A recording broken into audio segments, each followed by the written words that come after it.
All right. Well, now that Stephanie's here, I feel okay to get started. No, I mean that sincerely, actually.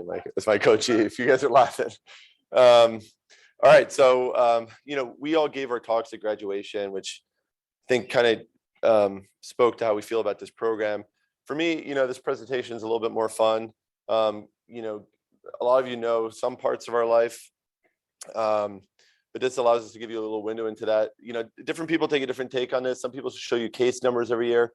I didn't do that. I'm happy to send you my case numbers. But I thought it'd be more fun to just kind of walk you through a pictorial view of my residency and then kind of sprinkle it with lessons that I've learned kind of in the order that I've learned them. I'll just click on I'm gonna go back. So anybody that knows me knows that I'm very close with my family. So where it all started for me is my parents. My mom is from Ireland. She's one of 10. On the left is a picture of her parents. My grandfather was a farmer, but lost his farm very early, so worked in a brick factory where he supported all 10 of them. And we spent every other summer there as children in the same house where they grew up, which was like a little cottage with a wood burning stove, a peat burning stove. And it was just probably the most amazing place to get to go as a kid because there was no TV. We played in the fields. My cousin has a dairy farm that I would work on. And that's my mom and her father later in life. My father came from a very different region of the world. He's from Iraq. And that's my grandparents, his mother and father on the left. That's a picture of Baghdad there in the middle with the Tigris River. And my father is a young, very serious looking man all the way on the right, and he still is a pretty serious guy today. They met in England. My dad left Iraq for political reasons. My mom went to study to become a nurse, and they ended up in Poughkeepsie, New York. A lot of people wonder, how do we end up in Poughkeepsie? My uncle was an engineer, also had come from Iraq and got a job with IBM that had a big plant there. And so, as immigrants do, my father followed him there. It was an amazing place to grow up. We did a lot of hiking, a lot of outdoor activities. You can see the Hudson River here and the trees there are beautiful in the fall.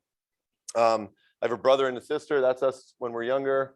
And, as we got older, right after high school. And then that's a picture of me with my grandmother, which is my father's mother. And I put her there because her and I were very close.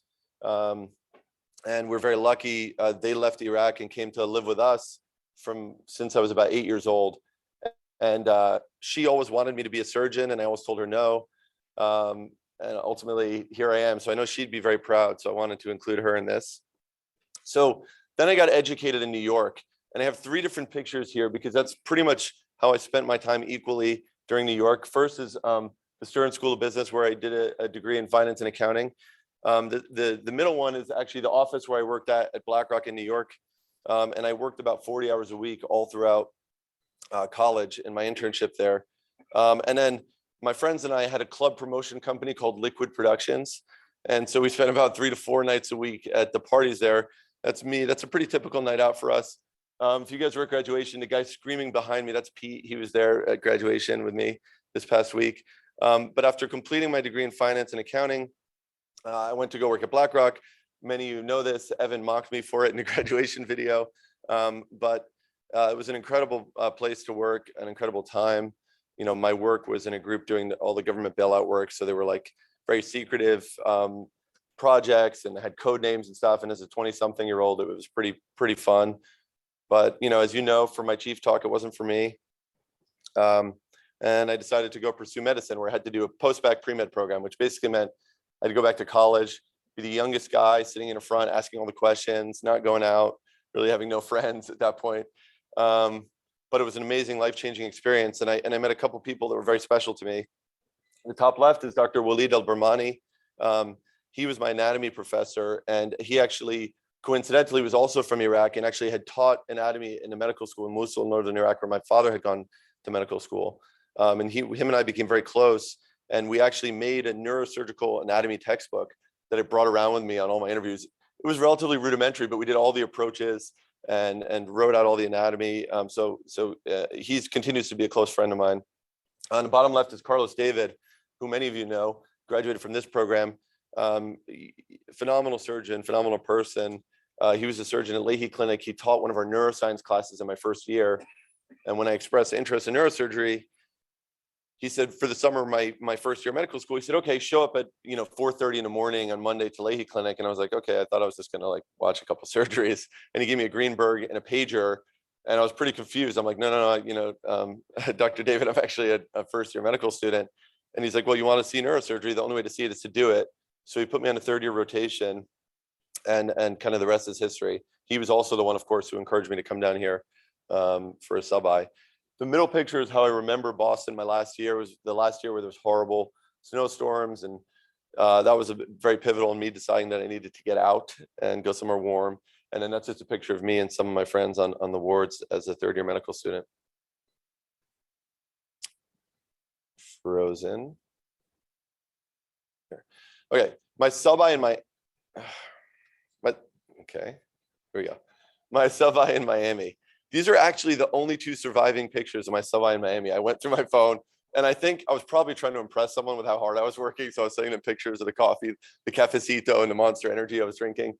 But all jokes aside, it was the most incredible experience. I thought the residents were amazing. We worked a lot, but I absolutely loved it. And I was convinced that if I could come here, that was the only place that I wanted to be. And then came residency. And so here's my lesson number 1. And this is kind of in hindsight, but life and residency aren't 2 different things. They happen simultaneously. I think a lot of us think like, oh, once I'm done and once I become an attending, then life will start. I don't think you should put your life on hold waiting for something better. I could tell you, looking back now, this is as good as it gets. PGY 1, and I kind of characterize every year. PGY 1 was just what I call an amazing blur, because you're in a hospital all the time. You're doing your cranial rotation. It was incredibly intensive. I was very fortunate to match with my co-chiefs that I absolutely love, Jason and Stephanie. This is us in intern boot camp together. That's actually, so most of the pictures I have from my first year are almost all from intern boot camp because I was completely preoccupied with working the rest of the year. That's Jason and I eating some corn on the cob at intern boot camp. That's me sleeping, passed out on like the 5-minute ride from the airport because I was so tired. I met my wife in my first year, which was thanks to one of my other co-residents, Ashish Shah, who introduced us. And that's my first surgery I ever scrubbed in Dr. Komatar's room. And I'm pretty sure the instruments I'm holding in my hand were props. I wasn't really doing, I think they handed them to me to take a picture. But, obviously that cranial rotation was kind of shapes you for the rest of your residency. And UMH as an intern is awesome because you actually do get to go in the OR and learn at a very early stage. Okay, lesson number 2. You have to enjoy the steps and the stepwise progression that is residency. I think there's so much fun and joy and camaraderie and that you find in the most difficult times, and some of your best friendships are built during those times. And I think a lot of people are worried about getting to the next step, about like, doing the aneurysm on day 1 of residency or doing the complex surgery. But this reminds me of, I don't know if any of you have watched The Karate Kid, but, in The Karate Kid, Daniel wants to learn how to do karate, and Mr. Miyagi says, no, paint the fence. He has him paint the fence for like 2 weeks, and he tells him sand the floor. And then Daniel's getting really upset, and he's like, dude, I've been sanding the floor and painting the fence for like weeks. I want to learn karate. And then Miyagi like attacks him, and he like blocks him with like the sand the floor and the paint the fence, whatever. But the point is, it's the same in residency, right? You have to paint the fence a little bit before you do the bigger cases. So it's okay. Don't be afraid of that. PGY 2. So if you go to PGY 2, almost all my pictures are in the call room because that's where I spent most of my time, right? PGY 2 is a call. We all know what the core rotations are. It's great, cranial, spine, and trauma, and you get to do trauma for the first time. My chiefs at the time, that's Giancarlo. That's Andrew Middleton. He had a really rough night out there. He actually has, you can't see his IV fluids hanging from the spine pole there in the resident call room at the time. I did a lot of my calls at that time. Seemed like most of my calls with Roberto Perez Roman. So there's a picture of him. I think he looks really happy. So I'm pretty sure he's leaving for the night at that point. And then this bottom picture here, I love this one because this is, I worked almost every holiday. It certainly seemed like that for my first 3 years. So this was actually Christmas night. And I brought myself, you can't see it because it's too small, but my family in Ireland always sends me like sweets from Ireland at Christmas time. So I brought those in, and I had the TV set to like a little fire. So you learn to find kind of happiness in these moments. And then one other picture that you see back down there with a little smiley face, that was the first halo that I ever put on. And I'm going to go back to that in a second, but it was kind of a big event because no one in Miami had put a halo on in a while. And so Dr. Wang said, oh, I got this fellow trained at Jefferson. They put on a ton of halos. He's going to do it with you. And I told Dr. Levy, I was really excited. I said, Dr. Levy, I'm putting on a halo. And he was like, oh, that's great. Take pictures so we can show the other residents how to do it. So I did. I took pictures. And that's lesson number 3. That's not what a halo is supposed to look like on. So we put the halo on with this very experienced resident from Jefferson. And then I got a page. And we were feeling, it didn't seem quite like as sturdy as I would have thought, but he seemed pretty confident, and I'd never done it before. And then so like 3 days later, or 4 days later, I get a call from rehab, and they're like, hey, I think you should come take a look at this halo. And I'm like, really? Why? What's wrong with it? They're like, well, one of the bars is hanging off. And I'm like, okay, well, let me go take a look. So I go to see the guy, and there's 2 of the bars are completely off, and he's like pulling out pieces of the halo from his pocket. So then we did some more research, and we figured out that, that there was like 3 missing pieces from this halo. So if you want to know how to put on a halo, let me know. I did figure it out after this. My major takeaways from PGY2, I had no idea what I wanted to do at this point in time. And I think probably many of you don't either. And again, that's okay. First I said I want to do endovascular, and I told Dr. Peterson I'm going to do an endovascular fellowship. Obviously did not do that. Sorry, Dr. Peterson. Then I told Rick, for sure, I want to do brain tumors, and I signed up for a brain tumor fellowship. Didn't do that either. Sorry, Rick. And then ultimately found spine, and I, of course, I did do that. Take your time to figure it out. It's okay. Let it be a thoughtful decision.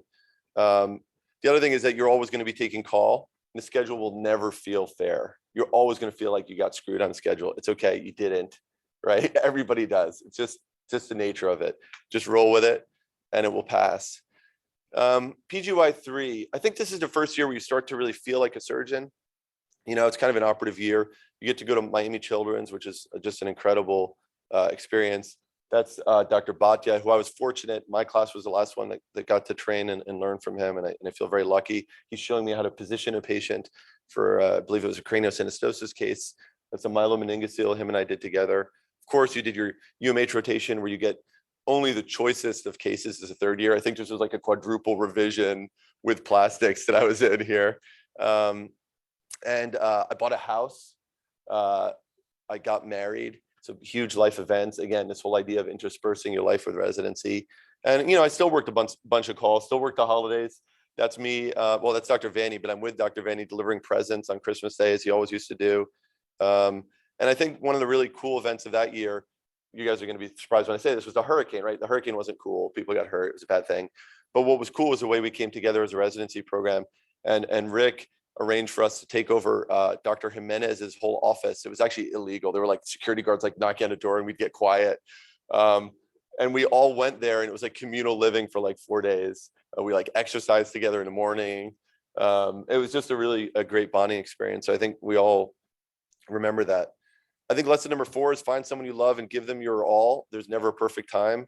That's my wife. She's a general surgeon. It's been, hard at times, but it's been amazing. I remember early on in residency, she was working nights. I was working, all the time, nights and days. We might get a half an hour with each other, but we found a way to make it work. And it was worth every second of it. Lesson number 5 is appreciate those around you. You don't know how long they'll be with you. This is one of Dr. Bhatia, who of course we lost tragically. I think we always need to remember that we have a lot of amazing people here, and we need to appreciate them. Okay, PGY4. It's my first infolded year. So I call this year, okay, I'm a bit scared, but let's do spine surgery, because you're starting off as an infolded fellow. You understand the expectations of you, which are very high. And you're excited, but you're nervous. And the learning curve is so fast. I think that was probably the most learning in terms of operatively that you do is in that first year. You make some amazing friends. These are some of the fellows, all of whom I'm still friends with. Dr. Wang sent me to Germany to start learning endoscopic spine surgery. That's a picture of the OR in Germany with some of the folks there. And that sent me down a whole nother pathway that continues now and will continue into practice. being an efficient, early enfolded fellow was very important. This is me and one of the fellows actually cleaning the floor in our room to try to turn it over really quickly for Dr. Wang case. And, you know, started going to conferences and took lots of pictures of Dr. Vaney's positioning. You could see how many we probably used about 4 rolls of tape just on that single lateral patient. So very, very exciting year, which takes me to lesson number 6. I said, find someone you love and give them your all. Lesson number 6 is find something you love and give it your all, which for me was spine surgery. Once I committed to spine surgery, for me, you know, I did give it my all and I continue to, and I feel very fortunate to get to do what I do. And that takes me to lesson number 7, which is find yourself a mentor. I was very lucky to find a mentor in Dr. Wang. I looked really hard for this piece of paper because when I started my spine fellowship, Dr. Wang said, well, what do you want to do? I said, what do you mean? I want to do spine surgery. And he's like, no, everybody wants to do spine surgery. What do you want to do? And I said, I don't know. I don't know exactly what I want to do. And that led us down. He wouldn't let me answer that question that day or even a month later, or probably even 2 or 3 or 4 months later. But about 6 months later, we sat back down and I developed an interest in endoscopic spine. And he didn't just talk to me in abstract terms. We actually came up with like a 6-point plan. He was going to send me to Germany. I was going to start teaching endoscopic labs. I was going to publish on endoscopic spine surgery. I was going to try to start lecturing. And you know, we did all of those things. And you know, it bore the fruit. And I can tell you that in my job search, all that work that I put in that Dr. Wang helped me with was super helpful. Next slide. So PGY5, kind of rinse, wash, repeat. And I don't mean that anything became routine or that I didn't have a ton to learn. I mean that I went back and did another year of spine fellowship with a lot of the other attendings. You know, that year is really exciting because now you have the foundation, but you know, it's still early foundation, right? And there's a ton to learn, and you're starting to do some more cases. Your confidence is coming up for sure, and you're actually starting to feel like you are a spine surgeon. This is a huge case we did, which is sacral chordoma. Unfortunately, that patient actually didn't survive, but that was the first huge case that I've ever seen like that. And obviously, there's so much learning to do when you have a bad complication and the patient passes away as well. And I think you can't minimize that. That's a picture of Dr. Wang, Timmer, and Dr. Green all cramped into a little car. I actually couldn't remember what was going on here, but I just love the picture. I'm really proud of this picture, the one right next to that. That's when we had a fellow here, Meng Huang, who now is a very big name in endoscopic spine surgery. And that was me actually teaching him how to do his first transforaminal approach for an endoscopic discectomy. So I think that's pretty cool. And then Jason and I were fortunate enough to take a private jet for a trip. Jason was a little bit scared on takeoff, so I held his hand through that process. And then COVID, of course, came in. I think fortunately for us, COVID was only just a little blip on the radar. We were able to recover pretty quickly, but you know, it did set us back a little bit. And I think, you know, by the time I was finishing this year, it kind of brings me to this lesson number 7, which is that you have to be your own worst critic and your own best friend, which those statements are kind of paradoxical, right? Like if you're hard on yourself, how can you be kind to yourself? But I mean, you have to be very honest with yourself about what you're good at and what needs more work. I always tell the residents, if an attending tells you you're the worst surgeon in the world, it's probably not true. If they tell you they're the best surgeon in the world, it's probably not true. You need to have your own internal meter, and you should take the feedback in, but you have to be very self-critical. But don't beat yourself up. You know, we all have things we have to improve on. When we were at the AANS, I don't know, you know, many of you may know Yo-Yo Ma, the famous celloist, and he gave this talk and he said that the worst thing he ever felt when he had to perform was that he had to be perfect. Because once you felt you had to be perfect, that set yourself up for failure. And he said, often in a performance, if you made a small mistake, actually the rest of the performance went really well. I'm not suggesting that we should try to make small mistakes in surgery, but rather no one is perfect. Mistakes are going to happen. And when they do happen, the best thing you can do is to learn from them and be better. PGY6, you know, the huge life event for me that year was my wife getting pregnant. There's a picture of my daughter early on, kind of a coronal view. I was a little worried in one of these slices that I thought there maybe was a cleft palate. I became a little bit obsessed with the idea, but there wasn't. Thankfully, we would have dealt with it if there was. I went back and did cranial for the first time in a couple of years, which was really fun. Helped Timmer move into his new house, taught a couple more labs, got vaccinated, and really, you know, started to feel like I was ready for my final year. At the end of that year, my daughter was born, Sophie, and my daughter has my grandmother. I showed you my grandmother. Her name is Maida. Her middle name is Maida after my grandmother. She's been just incredible, and it's been such a joy to have her. And I think anyone who's a parent understands that. And then finally, PGY 7-year, which, for me, I view the chief year as an opportunity to fill in the gaps, get ready for the next stage. I was always very conscious in residency about my deficiencies and where I felt I needed to improve. I created a list when I started my chief year. Okay, these are the things that I want to do and I want to get better at. And then you're finally able to do that in a targeted fashion in your chief year.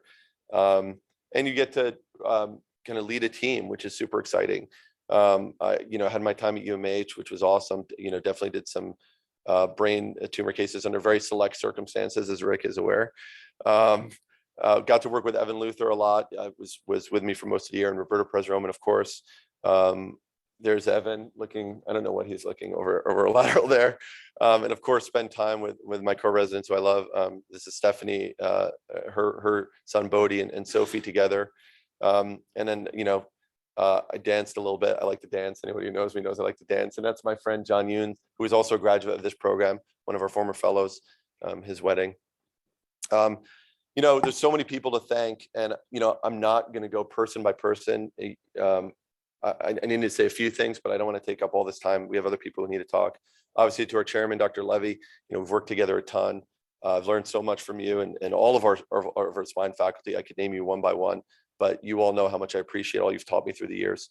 Our former program director, Dr. Hiros, and our current Dr. Komatar, Dr. Hiros's presence in a morning conference has been incredible. I've learned probably more, about neurosurgery and the philosophy of neurosurgery and complications from Dr. Hiros than anyone else. And so, I still consider it an honor to participate in those conferences with him, and I enjoy that time tremendously. Dr. Green, of course, taught me open deformity surgery and a lot of life lessons. And again, I said I wasn't going to go person by person. I'm doing it, so I'm going to stop. But thank you to all the cranial faculty as well. I love that picture, by the way. This is my favorite faculty picture, even though it's a little old, because I love Dr. Peterson's head photoshopped on in the top right. It's so obvious. I just think it's amazing. So thank you all. I will thank you individually. And the residents, of course, I have to thank. The residents have always been the heart of this program. The residents are the reason that I came here. I mean, obviously we have amazing attendings, we have amazing surgery. This is an awesome place. We don't need to say all that, but the residents are the best. And I still think we have the best residents in the country. And I hope they will continue to love this program as much as I have. Special thanks to my juniors this year. Obviously, it's been a pleasure to work with all of you guys, and I look forward to continuing to see you guys develop. And finally, to Jason and Steph, I love you guys. You guys will always be family, and I can't wait to see what you guys are going to do. I'm sure it's going to be incredible things. Thank you. All right, that was an awesome talk by Greg. I don't think I can live up to that, but I'm going to keep it light too. So I titled this The Odyssey, sort of. So this is a picture of Odysseus from the Odyssey. It took him 10 years to get back to Ithaca from after the war in Troy, and it kind of feels like that's what we're coming to the end of here. Oh no, let's go back. Well, there's a picture of me. Okay, so this is actually a photo from July 1st, 2015 at 6:15 a.m. Clean shaven. I've got my white coat on a hanger. I've got my Greenberg there. And I guess I'm making a face, but that's kind of how I felt. This is kind of more how I felt a couple weeks later. And it was like that for some time. So, I'll start off a little bit about me. So who is Jason Leonakis? And you guys know me a bit, but am I a Gerber baby? Am I a Greek freedom fighter? Dog dad? Prolific surgeon? Instagram model? Who knows? A model for those inserts in picture frames you find at Macy's. Well, that's all fun, but who am I? Who am I really? So I'm 35 years old. I was born in Tampa, Florida, to Peter and Priscilla Leonakis. Here is a picture of me and my parents at my medical school graduation. My father is, both my parents are Greek. My father came to this country when he was 21 years old, didn't speak any English, and really worked tirelessly to give our family opportunities that he never had. My mom's a Greek American. She was a flight attendant for 30 years before she retired. And my dad was a cobbler by trade. So I was the first member of my family to attend college. You know, like I said, my parents worked tirelessly to give me opportunities that they never had. And, you know, everybody always had like summer jobs and this and that, but my parents never actually let me have a job, even though I wanted one. They were just like, oh, you need to study and, you know, keep the nose to the grindstone and get a great education and then a great job eventually. So I went to the University of Florida for undergrad, Georgetown University for a master's degree, and finally Florida International University for medical school. And then I ended up here. Well, first, also I have to mention I'm father to Toshi the Shiba Inu. This is a picture the first day I got my dog. I was an intern, and don't even ask me how I was able to care for a small puppy as an intern. It was a challenge and was very expensive. And I'm husband to Dominique Venetsinopoulos. Here's my beautiful wife. And now I guess I'm a neurosurgeon. So why did I pick neurosurgery? And I mean, I think that none of these reasons are, you know, I don't know, they're all exciting, but it's exactly what you think. I think we all go into neurosurgery for the same reasons.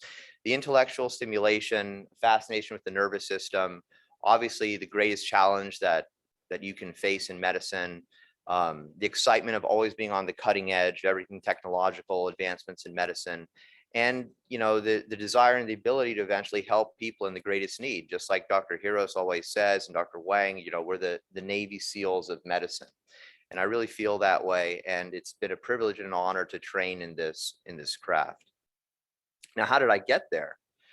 Well, this is a picture of me as a medical student, I think in Mount Sinai Hospital here on the beach, you know, busting my ass. And eventually I got where I wanted to go. I matched into neurosurgery here at the University of Miami. But it all starts with my sub internship. And, you know, this is an interesting group of people, but these three people I think were instrumental in me getting here. First and foremost, Dr. Hiros for giving me the opportunity to do a rotation here.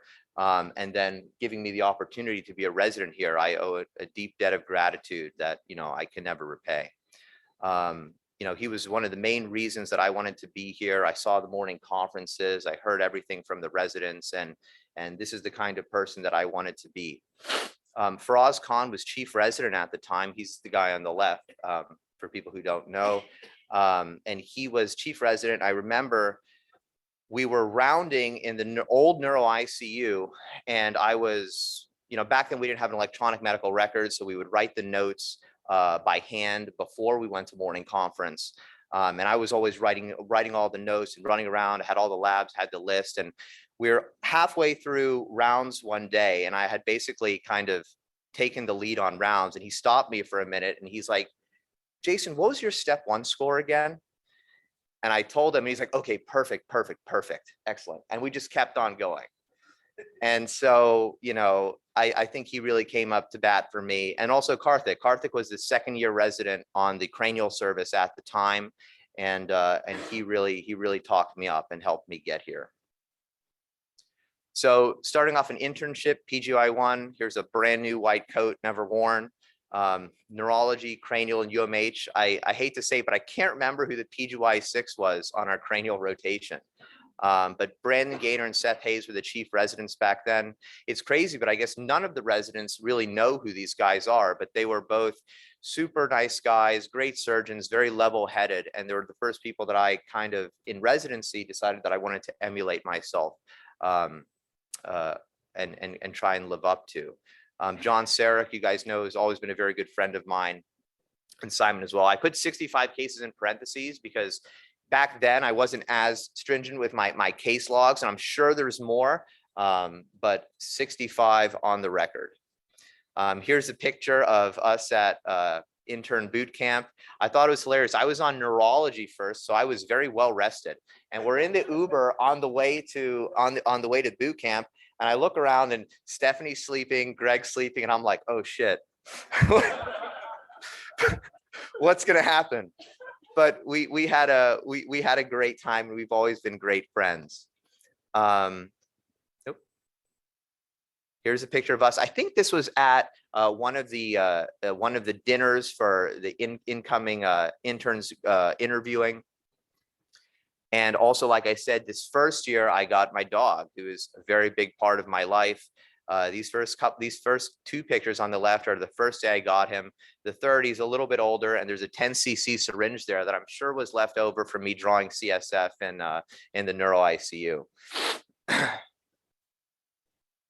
Got to do a little bit of operating. I think these are mostly glamour shots. Again, I don't think I was doing anything too prolific at this stage, but here on the left, this is a case with Dr. Komatar, Simon in the back.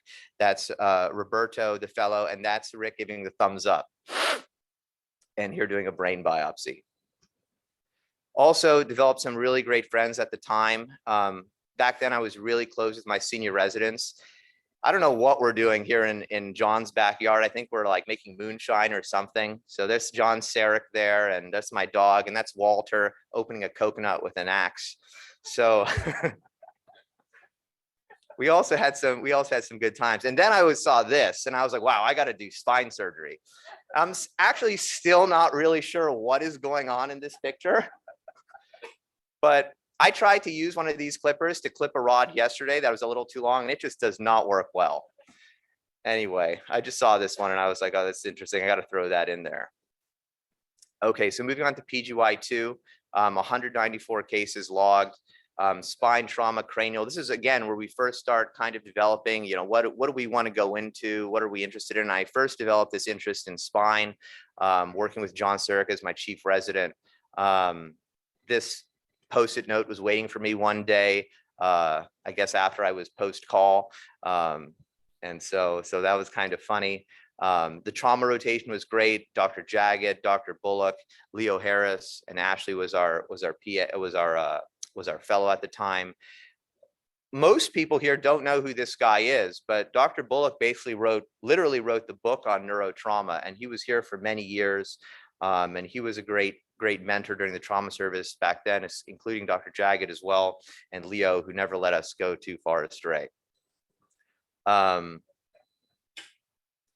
This was a great year. This was an incredibly busy year, taking call all the time, working, increased responsibility, but also having a great time with friends in the program. So it's kind of a work hard, play hard sort of feel. Here's a picture of us out. I think this was at one of the regattas. It's Dr. Vanny, Ashish, John, myself, and Eric, and having a great time. Here's me with some of Dr. Morkos's baklava. Here's John with my dog. Dog's having his first sip of beer. And here's Eric, myself, and Timmy Wang, who's actually, I think, is going to be a spine fellow here in the next couple years, out on a boat.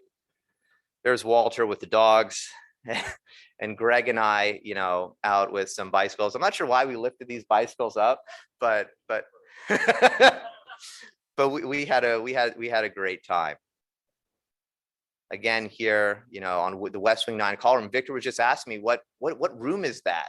And it's crazy that this was the resident workroom for the longest time, for many, many years. And now we're on West Wing 12, but this is where we spent the majority of our time. I don't know what I'm doing with these shoes and these socks, but I don't own them anymore.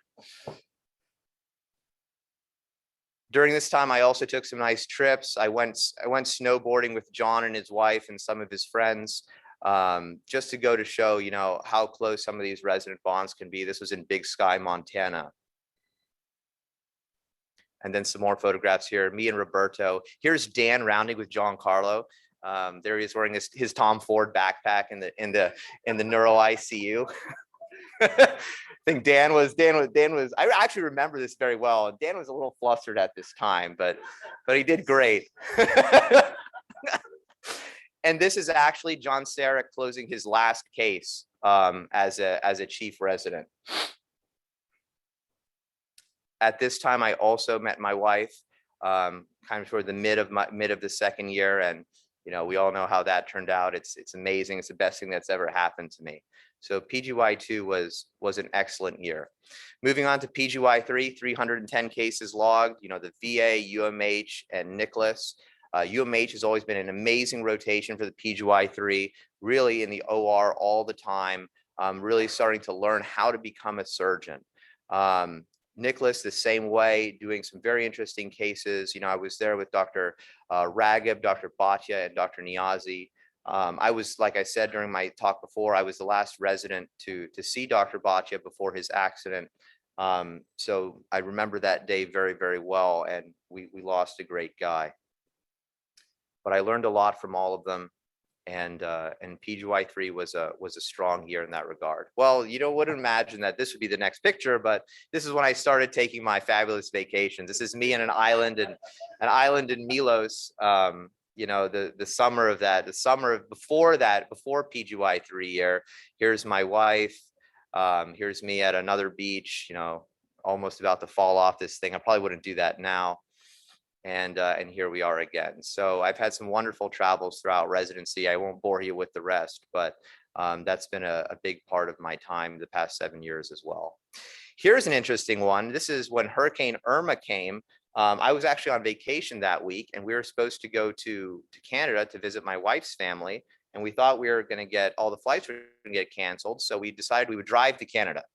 So we did a road trip, and it actually didn't take that long, but it was not something I would do again, but a great experience. And at the end of my third year, I got engaged. So that was one of the best times of my life. This is also around the time that the average height of the residency started to decline a little bit. I'm really not sure what's going on in either of these photographs. But there's Walter on the left wearing scrub pants and a bouffant cap. And I don't know, there's Arya on the right. He's gotten a little taller since then. So then we go, I call this the great transition. I think a lot of the junior residents are looking forward to this right now. So you start out as a PGY 1 to 3 way down here with the peasants, and then PGY4 happens, and all of a sudden you end up here in this crystal palace where nobody can wrong you and everything is great and there's no problems. Well, that's not actually true, but but it's still a big milestone and a great step up. Let's see if it'll go advance. Okay, so my fourth and my fifth year. So this is when I did my Infolded Spine Fellowship, and really when I started to kind of become who I am in a professional sense. You know, back then the Spine Fellowship was a little different. We spent 10 weeks with each attending, Dr. Green, Dr. Wang, Dr. Levy, Dr. Manzano, and Dr. Vanni. Over the 2 years, I did 378 cases, but mind you, that's operating half the week. The other half the week was spent in clinic. So it was a very, very busy 2 years. This is an incredible pain diagram. I wish I knew what we did to this person, but or didn't do. I don't know, but that was kind of crazy. And you know, it was a great year. But some of the remnants of junior residency were still there. I think this is a picture of me halfway through one of Dr. Green's clinics post call from Jackson, just keeping alive. So, but it was, you know, it's what we do, and we do it with a smile, except maybe here, but it's a great thing. So I want to say a few things just about each of my mentors in spine. Dr. Green, a huge thank you for everything that you do for us, the residents, and everyone around the world in general. I mean, you have the ultimate patient-physician relationships. I mean, if there's one thing to emulate, I mean, that's it. Everyone is a VIP, everyone is family. And in the OR, absolute meticulousness in every surgical procedure. I mean, I learned so much. Here's a picture of me and Dr. Green operating. And, you know, a real debt of gratitude that I can never repay. Dr. Wang, you know, the fellowship director, really helped me come into my own and develop this confidence that's necessary for all surgeons. From him, you know, stress an importance and efficiency in all aspects of life, not just in the OR, but outside. The importance of being involved and taking part in organized neurosurgery, and the value of cutting edge surgical techniques. You know, most of the papers that I've written are thanks to Dr. Wang. And I owe him a deep debt of gratitude for that as well.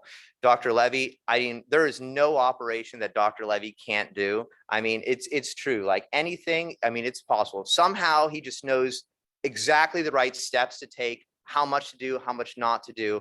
And I mean, that's something that only comes, I guess, with experience. And so it's very impressive to see. Also, take note of, you know, how Dr. Levy documents. I know this doesn't sound exciting, but the clinic notes and the operative reports, I mean, everything to the T is perfect.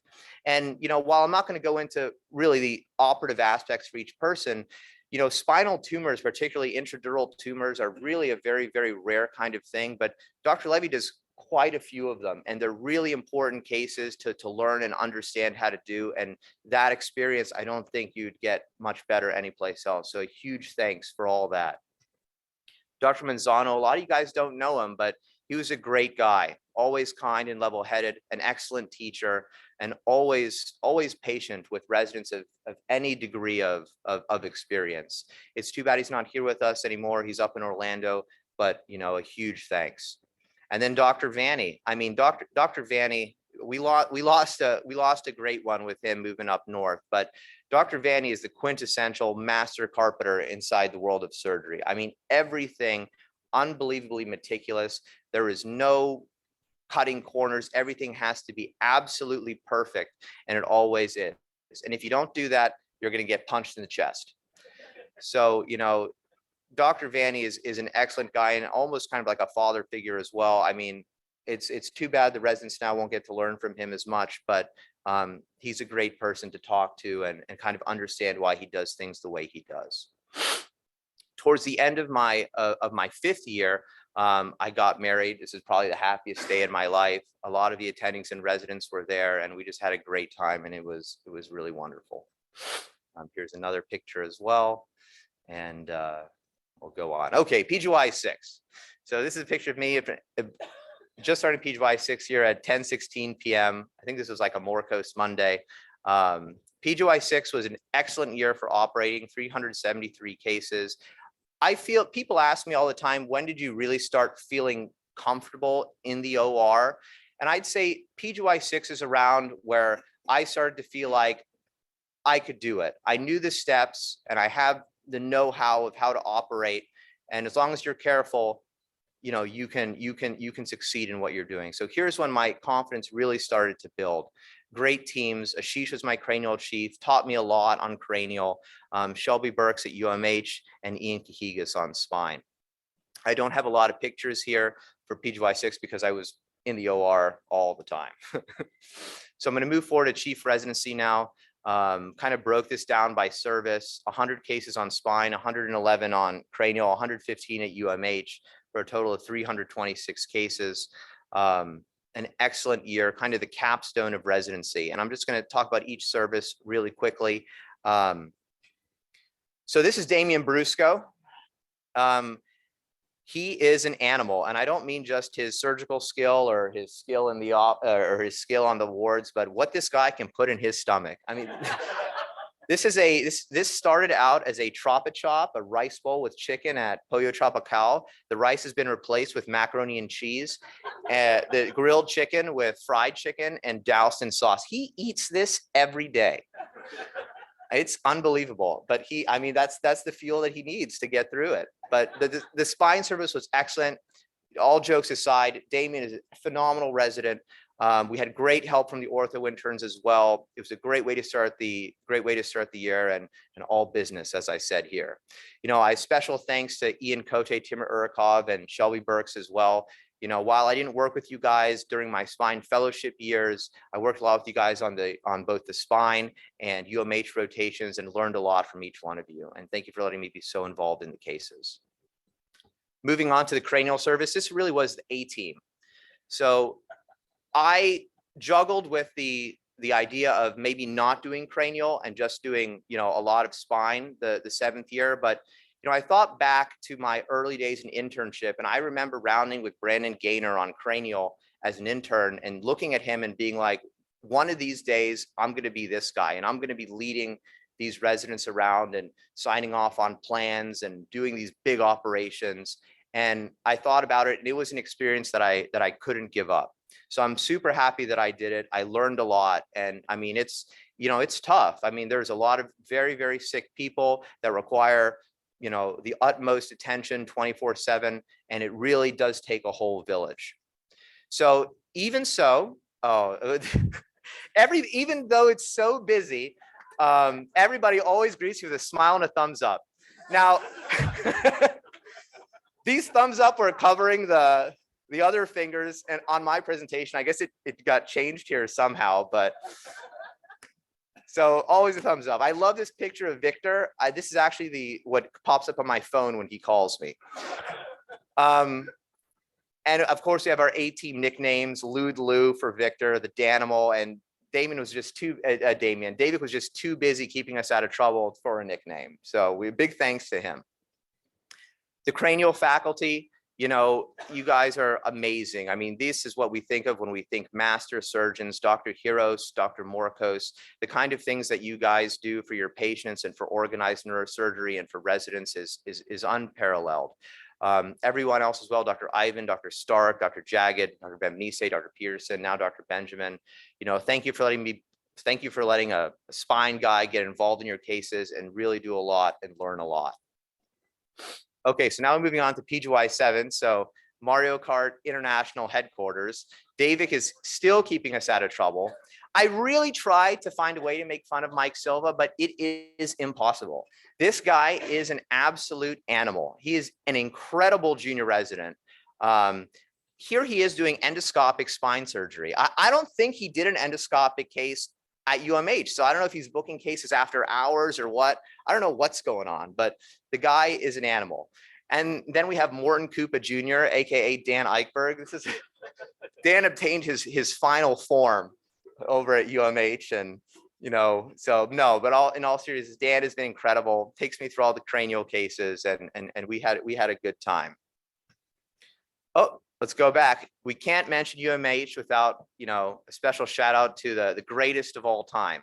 I mean, Dr. Komatar really is the best program director in the country. A lot of you guys don't realize how lucky you guys are to have him, you know, going up to bat for you. Wants the best for all the residents. And at the end of the day, he's also a great friend. Helped me a lot with my job search and everything. And I look forward to continuing to be friends over the years. So thank you so much. This is a picture we actually took yesterday. One of the last cases at UMH was a revision thoracolumbar instrumented fusion, me and Arya. Glad we got to take that picture. So total cases, just real quick, you know, going down the years for a total of 1,651 cases, which is more than double what's required for a residency program. And then again, just a final shout out, you know, the best thing about Neurosurgery is the residents. I mean, again, the PGY ones, you guys are the rock on which this program functions. Davik, I worked with you all year, basically. You're absolutely incredible. I can't say it enough.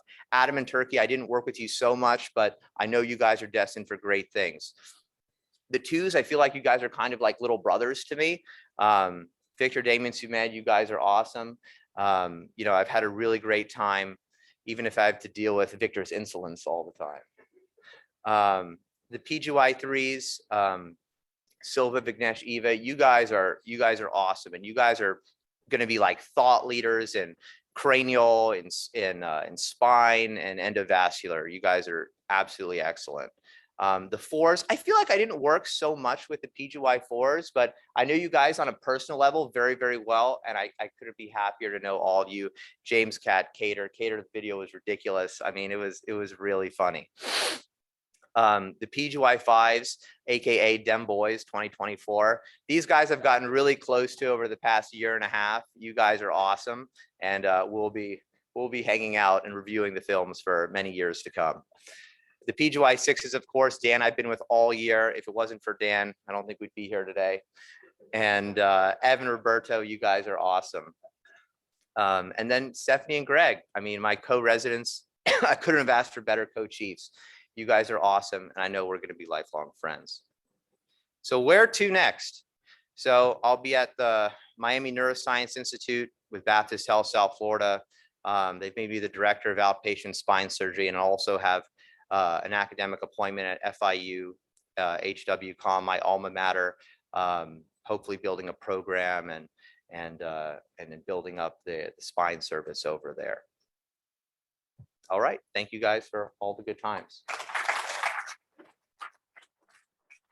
Okay, so I know I talked a lot about this at graduation, but this is sort of a closer look at how we got here. Borges is one of my favorite philosophers, and he wrote, "I'm not sure that I actually exist. I'm all the writers that I've read, all the people that I've met, all the women that I've loved, and all the cities I've visited." So this is sort of a quick look at all of the people that and all the places, and unfortunately not all the writers, but that make me who I am. So to start off, top left here, that's my grandfather. He changed his birth certificate and ran away from home and went to fight in World War II in China.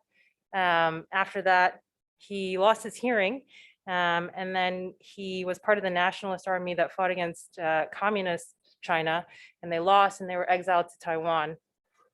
From there, he started a couple businesses and was betrayed by his best friend, lost all their money, and my father had to get out of Taiwan.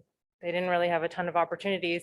Tried to make it to the United States and couldn't, so they went through Guam and then eventually came to the United States. And he was actually, I actually just found this out, but they were essentially living like illegal immigrants for many years, hiding in a basement. So that's my dad. He met my mom.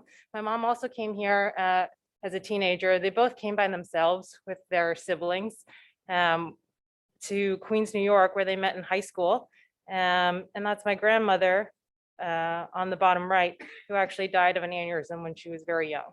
So, you know, a lot of struggles, but when you meet my parents, you would never notice, you could never tell. They never talk about any of these struggles. And that's just true resilience. They gave birth to me and my sister. As you know, you guys probably met her at graduation. She's just 2 years older than me, and she's one of my best friends, my best friend my whole life. And she, like I said, was better at everything, faster, smarter, stronger. And I wanted to be just like her. And that gave me a lot of drive and taught me about competition and teamwork at the same time. We grew up in Homedale, New Jersey. You know, my parents had this really difficult life growing up, and somehow they gave us a super idyllic childhood. This is Homedale, New Jersey. That's actually home of Bell Labs, which was founded by Alexander Graham Bell, which he used to patent the telephone. And that's where my dad worked for many years as an engineer.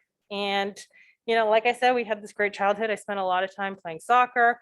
I was super close with my family. And everything was great. And I went to NYU and was sort of shocked. You know, life was very different. People were so interesting. People were so different. Everyone was striving for something, each more interesting and unique than the next. And I started off studying philosophy.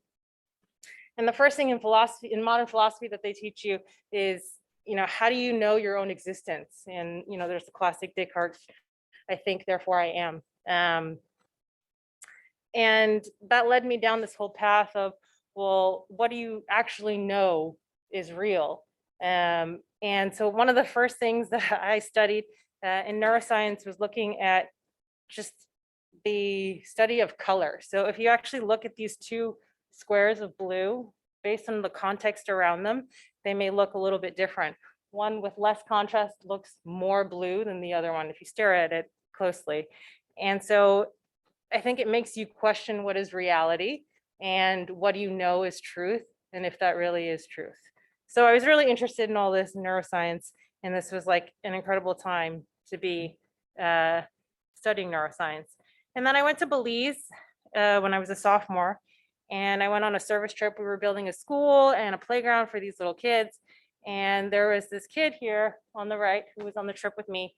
And the first day we were in the river, we were playing swimming, and this guy just goes down. And I remember somebody pulling his body out of the river, and he was totally unconscious, and somebody gave him CPR, and he was convulsing.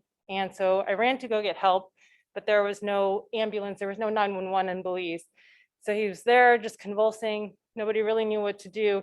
And eventually we put him on a mattress that we took out of the room, into the back of a pickup truck and tried to drive him to the nearest hospital. And I remember in that moment feeling so powerless. And I thought to myself, you know, if you can't actually do anything when it comes to people being sick, then, you know, what are we all in this life for? So that's when I decided I was going to go to med school. But not before. I went to a few more cities and did a little bit more traveling. I spent 6 months in Argentina, backpacking around the south of Argentina. And again, you just see incredible resilience no matter where you go. This is on the bottom left is actually a blind soccer game. So everybody there is blind and they actually play soccer by putting a bell in the ball. It was actually incredible. These people were like amazingly skilled. And this was Cambodia. I spent 4 months in Cambodia, trekking around the jungle, spent some time with the monks and learned how to be a little bit more Zen. And then I went to Pittsburgh for med school, and Pittsburgh was amazing. Met my best friends, met the love of my life. And I put a picture of Dr. Green because I got to give him a shout out for making sure that we ended up in the same place for residency and really changed the trajectory of our lives. But my first foray into neurosurgery was actually in Uganda. My first year after med school, I went to Uganda and was doing hydrocephalus research, looking at the ETV success score with Dr. Worf. And I spent a lot of time in the clinic with the moms and the babies. But my role there was actually to go to the villages and see what happened to these kids and get the follow-up data, which was actually terribly heartbreaking because even if you save their lives, a lot of these kids go home and there's no resources to take care of them. So, you know, this was one of the pictures. This was actually like a myelomeningocele shelter. So the kids who couldn't go home or didn't have a role for home, they would take them in. And these kids were amazing. They would just like take care of each other, learn how to like calf each other, feed each other. And it was truly incredible. On the left here, this was a public circumcision. So if you guys think you're tough, this was a tribe where these guys, in order to stay in the tribe, they make you do a public circumcision. And if you show any weakness in your face, any emotion, then they exile you. That was pretty similar to first year residency. So first year residency, you know, is actually amazing. There's a lot of highs and lows. The first one up there, that's actually the first time I ever scrubbed into a spine surgery. And I remember the fellow was sweating so profusely, he had to scrub out. And right at the moment that he scrubbed out, Dr. Wang walked in and he was like, "What are you doing?" And I was like, I don't know. And he was like, "Go, go, go." And that's how I put in my first pedicle screw. The second picture down there, that was like 11 p.m. on a non-post call day. And I was in the back wings of West Wing and I got stuck in the elevator and it took 2 hours for the firemen to come and actually pull me out like from between the two floors. And I thought for sure I was gonna get chopped in half. But you know, my co-residents were awesome. You guys have seen this picture now 3 times of us at boot camp. And then there were the people that took care of me that year. Carol, she would leave me little snacks to make sure I ate at UMH that says "Chun Chun Eat Me." Then there was GC and Shelby who, you know, no matter how stressed I got, no matter how overwhelmed I felt, they always had my back and they're always willing to help. And they always showed me a good time in Miami. So kudos to them. This was PGY2. You know, you do a lot of cranies, trauma cranies, on cranial rotation, you do a lot of cranies. So you definitely need to perfect the head wrap. And that's a picture of Jason and I practicing clearly. Ashley Ralston was an awesome fellow too. You know, one of the things she always told me was about reading your own scans. So this is a text message I found with Eric Peterson where I had wandered into his office and I showed him a scan of a CT that was read as negative, and I was like, "You need to angio this person." He was like, "Who are you?" And to his credit, he did. And they found a CCF and he sent me a picture of it and he was like, "Great call, seriously impressive." And I misdiagnosed it. I was like, "A pseudoaneurysm?" And he was like, "No, CCF." So the lesson there is read your own scans, learn about CCFs, and you know, just be attentive to everything. PGY3, started off with what should have been a disaster, which was the hurricane, and which actually turned out amazing because we had a really great time hanging out and UMH, as Greg mentioned. This is actually his dog and Brian Stelling's dog mating or something. I did a Ragnar run with the Ragos, which was a 200-mile race, probably the most I've ever run. We went through the middle of the night. I did 20 miles total. And Greg had met Christina at that point. Jason grew a beard, so all was right in the world. And then there was Dr. Bhatia. Dr. Bhatia was one of my first mentors. He had infinite patience. He'd sit me down, he'd walk me through surgeries, he'd draw me pictures, he'd talk about anatomy, and he just cared deeply about everyone, about his patients, about me.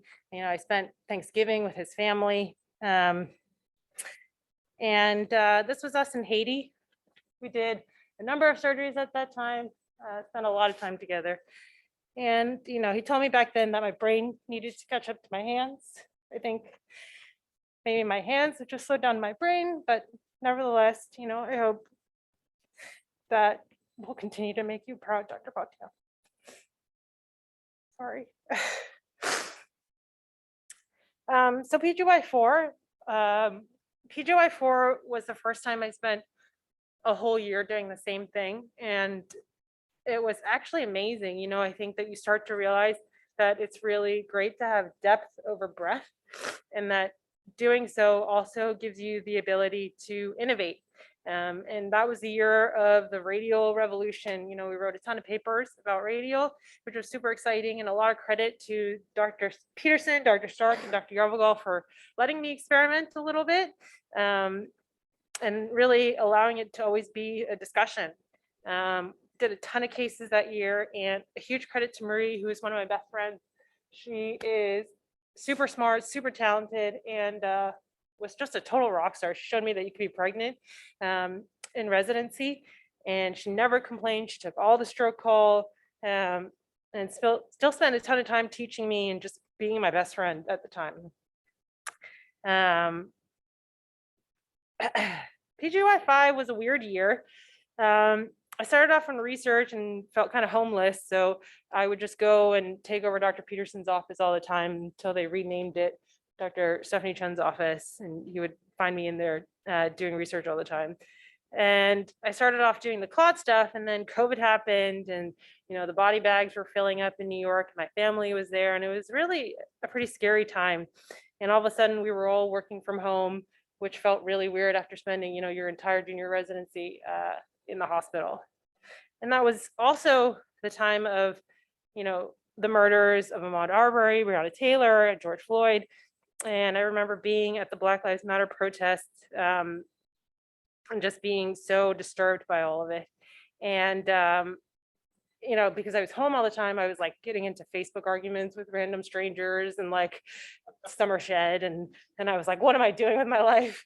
And so I wrote this really strongly worded letter to Dr. Levy and Dr. Komatar. And I said, we have to do something, we should raise money.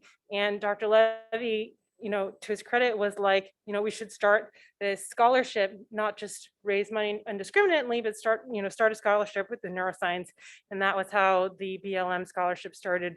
And with a big donation from the Green family, which I'm super proud of, and I'm really excited to see what our scholars are all going to do. PGY6 was interesting. Also, first person in this residency to give birth, which was a little nerve-wracking. I didn't know how I was going to go over. Thank you.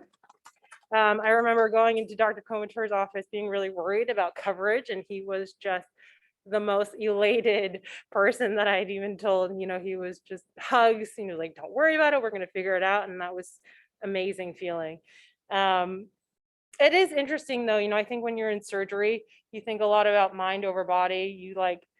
You forget that you need to go to the bathroom, you forget that you need to eat, you forget that you need to drink, and none of that matters. You're just in surgery for hours, and then when you come out, you're like, oh yeah, I'm a little sore or something, or I'm a little hungry. Not the case when you're pregnant. this child was not okay with me not eating. So it was like every 2 hours needed to scrub out.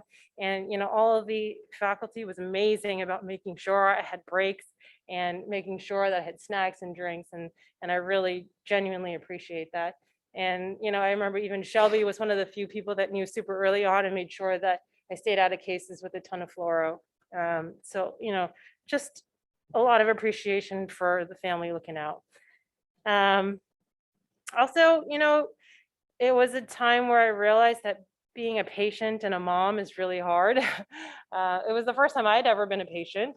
And, I loved OB-GYN when I was a med student because it's like the best day in most people's lives as opposed to neurosurgery. But the first 48, 72 hours in the hospital were rough. After 14 hours of labor, you just want to sleep, and people are like checking your vital signs at 2 a.m. and you just want to like throw them against the wall. And then they discharged us.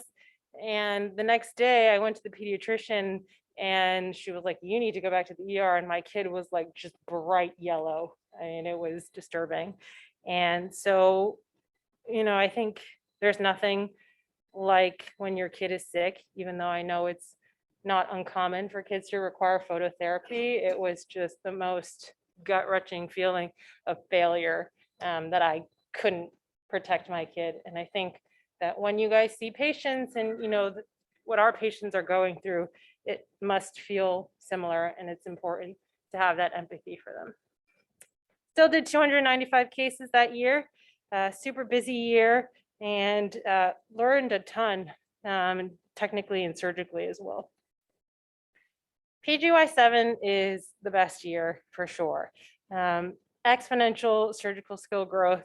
There's something different being the senior resident or a junior resident in a room, and then finally being the lead resident surgeon. And on cranial, I think you often don't get that until you're a PGY-7.